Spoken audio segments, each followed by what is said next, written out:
So hi everyone, welcome back to the official channel of Rahul Yadav vlog. So basically आज की video होने वाली है BSF head constable ministerial ASI steno examination के बारे में, जहां पे मैं प्रॉपर एनालिसिस करने वाला हूं पूरे क्वेश्चंस का, जो इंपॉर्टेंट क्वेश्चंस आज आए थे फर्स्ट शिफ्ट में सेकंड डे का, क्योंकि आज सेकंड डे है और आई थिंक आज लास्ट डे है बीएसएफ हेड कांस्टेबल मिनिस्ट्रियल का जो एग्जामिनेशन है। और second shift around I think वो स्टेनो वालों के लिए है, एएसआई पोस्ट के लिए। ओके, तो उसमें जो मेरा फ्रेंड का एग्जाम था, तो on the basis of my friends review, तो मैं उस हिसाब से तुम्हें एनालिसिस बता रहा हूँ, एकदम प्रॉपर क्वेश्चन है, ये कोई फेक नहीं है।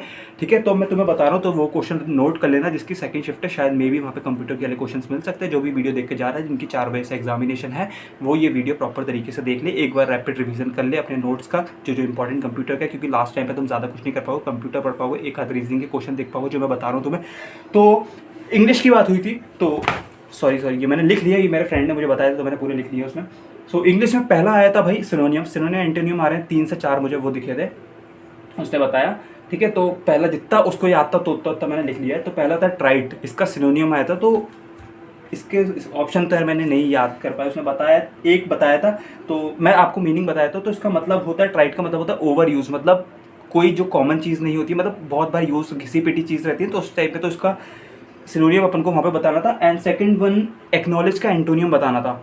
ठीक है, ये 2 इंग्लिश के जो उसको याद थे, तो उसने मुझे बताया। तो ये 2 इंग्लिश के क्वेश्चन है, बहुत ज़्यादा इंपॉर्टेंट है, आपको भी सिनोनियम देखना, क्या पता रिपीट भी हो सकते हैं, वैसे तो नहीं होंगे, लेकिन मैं बता रहा हूँ तुम्हें 4 क्वेश्चन सिनोनियम एंटोनियम आ रहे हैं सिर्फ इंग्लिश पार्ट में। और जो कि एक मेजर डाउट था लोगों का, वो था क्लरिकल एप्टीट्यूड में एक्चुअल में आ क्या रहा है। भाई क्लरिकल एप्टीट्यूड में वो रीजनिंग प्लस इंग्लिश के अच्छे क्वेश्चन पूछे, जहाँ पे इंग्लिश का क्लोज टेस्ट आ रहा है। तो तुम्हें ना क्लोज टेस्ट की अच्छी प्रैक्टिस करनी थी, और करी होगी तो वाले क्वेश्चन इजीली बना लोगे, थोड़ा दिमाग लगाना पड़ेगा उस पर, वो बता रहा था मेरा फ्रेंड।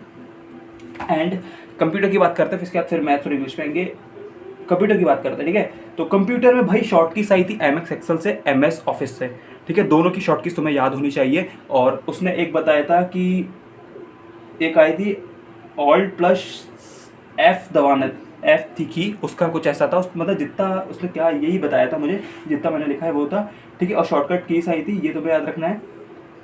और जो ऑपरेटिंग सिस्टम था उसका शायद एक क्वेश्चन था, उसने मुझे ऐसा बताया था, क्योंकि पूरे क्वेश्चन से ना एक बार में कोई याद नहीं कर पाता है, तो जितना उसने बताया तो उतना मैं तुम्हें बता रहा हूँ। एंड द सेकंड वन, और जो रीजनिंग का मेजर टॉपिक था भाई, सीरीज से आ रहे हैं क्वेश्चन, थोड़े हाई लेवल वाले, जो कि सीरीज रहती है जैसे 2, 4, 8, 9 ऐसा रहता है, उसमें मतलब क्यूब करके कुछ माइनस करके फिर प्लस करना था। तो मतलब ये था कि जिसका एट प्रेजेंट दिमाग ज़्यादा चल जाएगा वो वाला क्वेश्चन आराम से वो ले जाएगा, और जिसका नहीं चलेगा वो क्वेश्चन से वो पीछे हो जाएगा। ओके, तो वाले क्वेश्चन तुम्हें बहुत अच्छे तरीके से करना है। और आया था कोडिंग डिकोडिंग के क्वेश्चन, उसने बताया था कि वॉवल बेस पे भी आए थे 1-2 क्वेश्चंस। तो मतलब एक वॉवल वाला कुछ भी रिपीट होता है, जो मतलब वहाँ पे किसी का दिमाग नहीं चलेगा वॉवल वाला, क्योंकि ये वाला बहुत कम कॉन्सेप्ट रहता है, लोगों को पता नहीं जाता। ठीक है, तो कोडिंग डिकोडिंग के अराउंड 4 से 5 क्वेश्चन रीजनिंग में दिखे थे, तो ये एक बार देख के चल जाना कि कैसे क्या कोडिंग डिकोडिंग रहती है। किसी की एक क्लास उठा लेना 10-15 मिनट की, पूरी एक बार देख लेना, इंपॉर्टेंट कॉन्सेप्ट कौन कौन से उसके। ओके, और उसके बाद मैथ्स की बात करते हैं, तो भाई मैथ्स में आया था सीआई और एसआई के एक क्वेश्चन आए थे।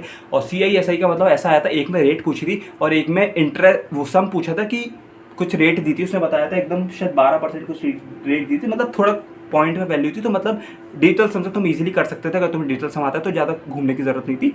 ठीक है, और परसेंटेज के 2 क्वेश्चन में दिखे थे, और परसेंटेज के 2 क्वेश्चन थे, और सिंप्लीफिकेशन के 2 क्वेश्चन थे, नॉर्मल पॉइंट वाली वैल्यू थी, वो भी डिजिटल सम से होने वाली थी। ठीक है, तो वो करना था। और इंग्लिश का फिर से मेन बता रहा हूँ, ये उसने फिर से मुझे रिपीट करके बोला था कि, और हाँ कॉशियस का सिनोनियम भी आया था इंग्लिश में। और इंग्लिश में सबसे ज़्यादा रिपीट करने को बोला कि भाई पैसेज पढ़ना, अराउंड 5 से 6 पैसेज आ रहे हैं, जो कि तुम्हारे 6 से 7 नंबर कवर कर देंगे, क्या पता 8 पैसेज भी आ जाएँ, इंग्लिश में 4 आ जाएँ, क्लरिकल एप्टीट्यूड में 4 आ जाएँ। तो वो तुम्हारे ऊपर है, तुम्हें कैसे पढ़ना है। ये था आज का रिव्यू एनालिसिस। जिसको भी ये क्वेश्चन सही लग रहे हैं भाई, उसने सही बताया, ये एकदम ऑथेंटिक है। ठीक है, तो सबसे इंपॉर्टेंट है शॉर्टकट कीज याद करना, एमएस एक्सेल और एमएस ऑफिस की ऑपरेटिंग सिस्टम कर लेना याद, इनपुट आउटपुट डिवाइस याद कर लेना कि कौन से होते हैं, कौन कहाँ यूज़ होता है वगैरह वगैरह, सब कुछ याद करना, रैम रोम प्राइमरी मेमोरी सब। मैंने पिछली वीडियो में ही बोला है, देख लेना, इसके पीछे आई बटन में आ जाएगी वीडियो, वाली वीडियो भी देख के जाना। जिसका भी शाम को एग्जाम है भाई, तो ये इतना सारा याद करके कर देना। मैं अब इसमें ऐसे कैसे दिखाऊँ, मैंने गोदा गादी करके रखी है भाई, तो तुम्हें समझ में नहीं आएगा। तो वीडियो अच्छी लगे तो like comment share subscribe. Till then be safe, bye bye, take care.